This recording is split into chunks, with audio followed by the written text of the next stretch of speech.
And I got kind of sick of that problem. I was a public high school English teacher in the Bronx. And so when I kind of got sick of that problem and I wanted to pick a new problem, what was sort of emerging in the early 2000s was just how urgent the climate crisis is and just how urgent the food crisis is. And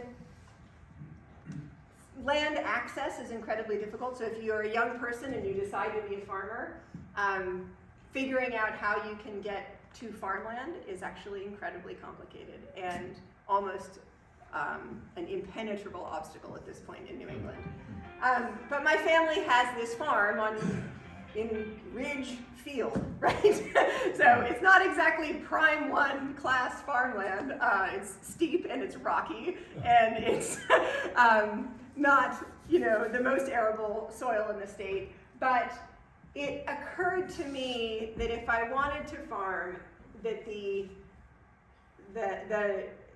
impetus for me, and everybody comes to farming with different things, but the impetus for me in developing the Hickories as a local food business is really about three things. One is wanting to make sure that there is nutritious food in the bellies of people in my town.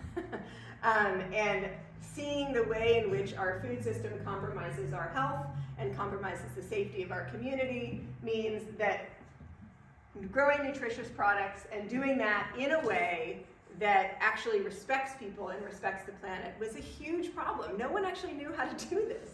And then, of course, I'm always aware of the change in this town and the loss of farmland, the change in Farmingville.